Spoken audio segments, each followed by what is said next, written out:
പറയിപ്പറ്റു പന്തരകുടത്തിൻ്റെ ബാക്കി തന്നെയാണ് കേട്ടോ ഇത്.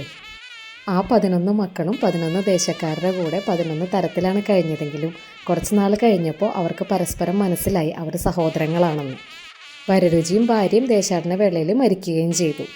അവരുടെ മരണശേഷം ഈ 11 മക്കളും അച്ഛനും അമ്മയ്ക്കും ബലിയിടാൻ വേണ്ടിയിട്ട് ഒരു ഹോത്രികളുടെ വീട്ടിൽ ഒത്തുകൂടുമായിരുന്നു. പക്ഷേ ഹോത്രികളുടെ ഭാര്യയ്ക്കും അവിടെ ഉള്ളവർക്കും ഇവർ വരുന്നതൊന്നും ഇഷ്ടമായിരുന്നില്ല. കാരണം അവരെ പല പല ജാതിക്കാരും കീഴ്ജാതിക്കാരും ഉൾപ്പെടെയാണ് അവരെടുത്ത് വളർത്തിയിരുന്നത്. അതുകൊണ്ട് തന്നെയാണ് ഹോത്രികളുടെ ഭാര്യയ്ക്കും ആൾക്കാർക്കും ഇവരെ ഇഷ്ടമാവാണ്ടിരുന്നത്. ഒരു ദിവസം ബലിയിടാൻ വേണ്ടിയിട്ട് ഹോത്രികളുടെ വീട്ടിൽ ഈ 11 മക്കളും വന്നു.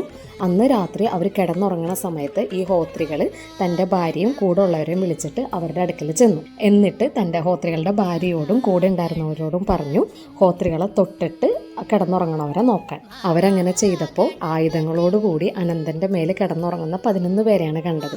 അതായത് അവർ 11 പേരും വിഷ്ണുവിൻ്റെ അവതാരങ്ങളായിരുന്നു ചുരുക്കം.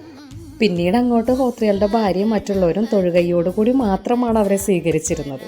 ഇതിലെനിക്ക് തോന്നിയൊരു അർത്ഥം എന്താണെന്നറിയൂ, ദൈവത്തിന് അങ്ങനെ ജാതിയൊന്നും ഇല്ലാന്നേ.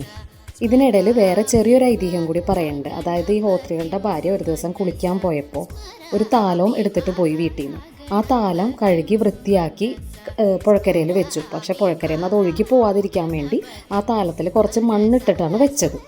കുളി കഴിഞ്ഞ് അവർ ആ താലം എടുക്കാൻ നോക്കിയപ്പോൾ ആ താലം അവിടെ ഉറച്ചിരിക്കുക. അങ്ങനെയാണ് അത്ര തൃത്താലപ്പൻ എന്ന് പറയുന്ന ഒരു ദേവൻ ഉണ്ടായത് എന്നാണ് ഐതിഹ്യം. ഈ തൃത്താലപ്പൻ്റെ വിഗ്രഹം ഇപ്പോഴും മണ്ണ് വാരിയിട്ടതുപോലെ തോന്നുകയും ചെയ്യും, എന്നാൽ അത് കല്ല് പോലെ ഉറച്ചതാണത്ര.